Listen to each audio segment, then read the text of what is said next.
بسم اللہ والصلاۃ والسلام علی رسول الکریم محمد وعلی آلہ واصحابہ اجمعین۔ معزز سامعین، اللہ کے فضل و کرم سے آج ہم سورۃ بقرہ کی 104 اور 105 دو آیات کا مطالعہ کریں گے۔ معزز سامعین، قرآن مجید کے فضائل کے حوالے سے اگر ہم بولنے لگ جائیں تو صدیاں بیت جائیں گی، اور فضائل قرآن کے حوالے سے صدیاں بیت بھی چکیں، لیکن پھر بھی اس کے فضائل میں ایک قطرے کی بھی کمی نہیں آئی۔ قرآن مجید فرقان حمید حق و باطل میں تمیز کرنے والی کتاب ہے، اور ہدایت کی طرف مکمل رہنمائی کرنے والی یہ کتاب ہے، جس کے ثمرات اس پر عمل کرنے ہی کے نتیجے میں سامنے آتے ہیں۔ اگر ہم یہ دیکھیں کہ خدا نے آج تک اس قوم کی حالت نہیں بدلی، نہ جس کو خیال خود اپنی حالت کے بدلنے کا۔ بنیادی طور پر یہ فلسفہ قوم کی سطح پر بھی ہے اور یہ فرد کی سطح پر بھی ہے، کیونکہ فرد ہی مل کر دوسرے افراد بنتے ہیں اور قوم تشکیل پاتی ہے۔ اور بنیادی طور پر انسان اگر ایک کاوش کر رہا ہے اور اس کی کاوش کارگر نہیں ہو رہی، تو اسے اپنا محاسبہ کرنا ہے کہ میری یہ کاوش کارگر کیوں نہیں ہو رہی، اور اس وقت اسے محاسبہ کرتے ہوئے اپنی سمت کو درست کرنا ہے۔ اور یہ ممکن ہے کہ وہ کوتاہی کا شکار ہے اور اس کی کوشش سراسر رائے گاں ہوتی چلی جا رہی ہے، اور وہ کوشش کرتا جا رہا ہے اور اس کو ثمرات میسر نہیں آ رہے ہیں۔ اور ایسے ہوتا ہے کہ ثمر اس کے سامنے آنے کے قریب ہوتا ہے، اور وہ کوئی گناہ کرتا ہے تو وہ اس سے ثمر دور ہو جاتا ہے، اس کا رزق دور ہو جاتا ہے۔ ہم نے اپنا محاسبہ کرنا ہے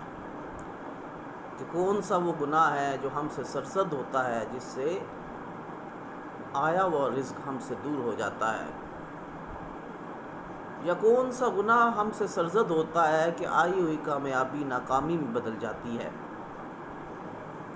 بنیادی طور پر ہر دن ہر گھڑی ہم نے اپنا محاسبہ کرنا ہے، اور ہمیں رشد و ہدایت اسی وقت میسر آ سکتی ہے جب قرآن فہمی حاصل کریں گے۔ وہ قرآن فہمی بھی اسی طرح جس طرح اللہ کے نبی نے سکھائی ہے۔ یہ ایک بنیادی نقطہ ہے کہ ہم اپنے طور پر قرآن فہمی نہیں کر سکتے ہیں، ہم نے قرآن فہمی اس طرح کرنی ہے جس طرح اللہ کے نبی نے سکھائی ہے، اور جس طرح صحابہ کرام تک یہ تربیت پہنچی ہے، اور پھر صحابہ کرام سے ہم تک یہ تربیت پہنچنی چاہیے۔ اور یہ ہم تربیت اسی وقت حاصل کر سکتے ہیں جب ہم سیرت النبی صلی اللہ علیہ وسلم کا مطالعہ کریں گے، اور اسی طرح سیرت صحابہ کا بھی ہم مطالعہ کریں گے کہ انہوں نے کیا اعلیٰ کارنامے سر انجام دے رکھے ہیں، اور انہوں نے اپنی زندگیوں کو مکمل طور پر اسلام کے لیے وقف کر دیا تھا، اور اسی دنیا میں انہوں نے ایک عملی نمونہ بن کر دکھایا ہے۔ معزز سامعین، انسان بنیادی طور پر ایسا اس کے ساتھ معاملہ ہے کہ وہ ایک بیج کی طرح ہے، اور ہم یہ دیکھتے ہیں کہ جب بیج کو بویا جاتا ہے تو تنا نکلتا ہے، وہ بلند ہوتا ہے اور درخت بنتا ہے، اور وہاں سے پھر فروٹ حاصل ہوتا ہے، پھل حاصل ہوتا ہے، جس سے لوگ متمتع ہوتے ہیں، اور پھر اس کے اندر دوبارہ بیج پیدا ہوتا ہے، اور یہ سلسلہ چلتا رہتا ہے۔ ہر اس پھل کی خاصیت اعلیٰ ہوتی ہے جس کا بیج اچھا ہوتا ہے، اور یہ کوالٹی بیج کیسے بنایا جا سکتا ہے؟ کوالٹی بیج بنانے کے لیے یہ ضروری ہے کہ ہم اس کے اوپر کام کریں اور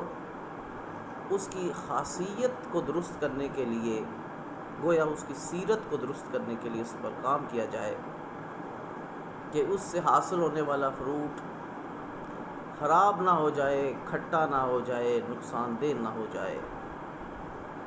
بہن ایسے ہی انسان نے جب دوبارہ اٹھنا ہے تو اس نے خود ہی اپنا بیج بننا ہے۔ اگر اس کے اندر اچھی کوالٹیز ہوں گی جو اس نے محنت کر کے حاصل کی، قرآن سے وابستہ ہو کر اپنے اندر شیرینی پیدا کی، اور اعلیٰ اوصاف سے متمتع ہوا، تو پھر اسی صورت ہی اگلی دنیا میں بھی یہ ایک اچھے انسان کے طور پر سامنے آئے گا۔ اعوذ باللہ من الشیطان الرجیم، بسم اللہ الرحمن الرحیم۔ یا ایھا الذین آمنوا لا تقولوا راعنا وقولوا انظرنا واسمعوا وللکافرین عذاب علیم۔ ما یود الذین کفروا من اہل الکتاب ولا المشرکین ان ینزل علیکم من خیر من ربکم واللہ یختص برحمتہ من یشاء واللہ ذو الفضل العظیم۔ اے ایمان والو، رائنا نہ کہا کرو، بلکہ اس کی بجائے انظرنا کہہ لیا کرو، اور بات کو پہلے ہی توجہ سے سنا کرو، اور کافروں کے لیے دکھ دینے والا عذاب ہے۔ جو لوگ کافر ہیں، خواہ وہ اہل کتاب سے ہوں یا مشرکین سے، ان میں سے کوئی بھی یہ نہیں چاہتا کہ تم پر تمہارے پروردگار کی طرف سے کوئی بھلائی نازل ہو، اور اللہ تو جسے چاہتا ہے اپنی رحمت سے خاص کر لیتا ہے، اور وہ بڑا ہی فضل کرنے والا ہے۔ معزز سامعین، یہاں یہود کی شرارت رائنا کہنے کے حوالے سے ہے۔ یہود جب کبھی آپ صلی اللہ علیہ وآلہ وسلم کی مجلس میں بیٹھتے اور آپ صلی اللہ علیہ وآلہ وسلم کے ارشادات سنتے، اور کسی بات کو دوبارہ سننے یا سمجھنے کی ضرورت پیش آتی، تو ازراہ عناد رائنا کہنے کی بجائے زبان کو مروڑ دے کر رائنا کہا کرتے۔ رائنا کا مطلب ہے ہماری طرف توجہ کیجیے، یعنی بات ذرا دہرا دیجیے، اور رائنا کا معنی ہے ہمارے چرواہے۔ اللہ تعالیٰ نے مسلمانوں کو یہود کی شرارت پر مطلع کرتے ہوئے فرمایا کہ تم رائنا کہنا چھوڑ دو، بلکہ اس کی بجائے انظرنا کہہ لیا کرو۔ اس کا معنی بھی وہی ہے جو رائنا کا ہے، اگر بات کو پہلے ہی توجہ سے سن لیا کرو کہ انظرنا بھی کہنے کی ضرورت ہی پیش نہ آئے، تو یہ زیادہ مناسب ہے۔ اور یہ شرارتی یہود تو ہیں ہی کافر، جو یقیناً دردناک عذاب کے مستحق ہیں۔ وما علینا الا البلاغ المبین۔